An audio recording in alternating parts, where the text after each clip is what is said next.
Okay, I just finished It's the Middle Class Stupid, James Carville and Stan Greenberg. They had a lot of interesting things to say about how the Republicans are kind of destroying America. James Carville, he talked about his history, as well as Stan Greenberg. I'm sure you could read it all the things they said about their own history on Wikipedia. But a lot of good points were made about health care.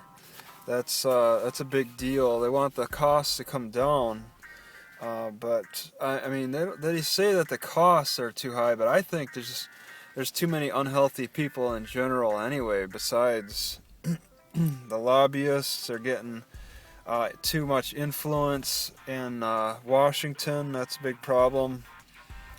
That was an interesting statement. I may have slept over some things, like just didn't understand them. What I have here that I find interesting may not be as interesting as other things I could have slept over.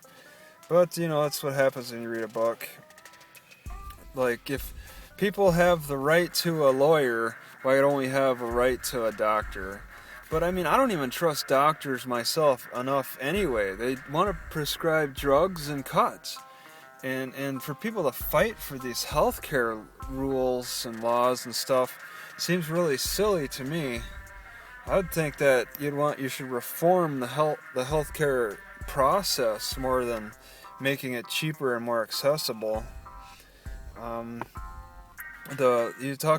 James talked about how he's sucking on the government's teat by working for the government just as much as the bums are sucking on the government's teat by just enjoying the free access to parks and stuff.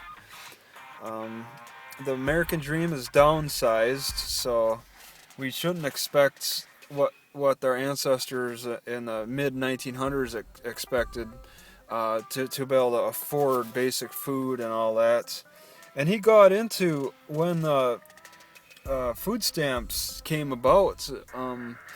Apparently, up until about the late 70s, the only thing the food stamps would buy you was surplus from the farms.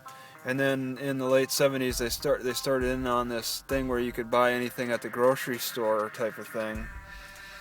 Who knows how long that'll last, but that's happened in my lifetime, where they switched over from surplus in the farms and stuff. What they really need to do is stop banning chickens from the city and stop banning wildlife besides cats and dogs from the city. People they want to blame poor people, but it's those laws that the people with more money have created to make it more difficult for poor people to live, and they don't even want to touch on that. So they don't want to touch on all the rules and laws that have to do that have to really hold the poor people down. I mean, poor people, we have laws against sleeping in our cars, laws against sleeping in parks, and what's really making that difficult for poor people is those night cops that come by and wake them up. Then you got sleep deprivation that makes it even more difficult for poor people to even get into the middle class, and it's just this downward spiral. The banks invented derivatives in the 80s. I thought that was interesting. I think it's like hedging your bets against failures. You not only bet on a winner, but you also hedge your bet and bet that the guy will fail as well. And that's been very profitable, which is interesting. Republicans love tax debate because the more you talk about lowering taxes, that's the Republicans' realm. Democrats tend to raise taxes.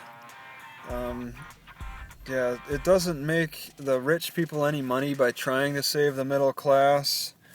So there's that. That's like a Republican view. Slash government to save middle class. So if you got rid of a lot of government oversight, then the money could be distributed to the middle class. Lower class people tend to get more sick. Yeah, we just are not realizing the 70s production gains. There's charts and graphs in here to look at that are interesting. I'd have to really dig to find them. Yeah, even like I tried to get into affordable truck driving. Like the regulations have gotten very strict. They weren't always. You didn't ever need to take a class before. You didn't need to pay $4,000 to take a class. You just get hired. But now you got to go through all kinds of training and stuff, and then you got to pass a physical. But I failed it because I failed my hearing test. Crony capitalism. It's just about making the most money and not really looking out for people. I think I read it in here. Somebody talked about how the car companies don't own the roads for a good reason. You know, that would be terrible for us as consumers if the car companies were able to buy roads. No, this is not from the book actually, because it also talked about how it's obscene how internet companies can own the telephone poles now. That's the equivalent of car companies owning the road. All right, nobody can put anything up on the telephone poles now. Unless they get permission by the internet companies, you can't have a competing internet network or anything. A lot of things have changed, and it doesn't sound like it's very good. And they're really pointing them out. They have the focus of middle class, trying to build up the middle class. That's apparently in the polls what people want to focus on, bringing that back. But it doesn't look too hopeful to me.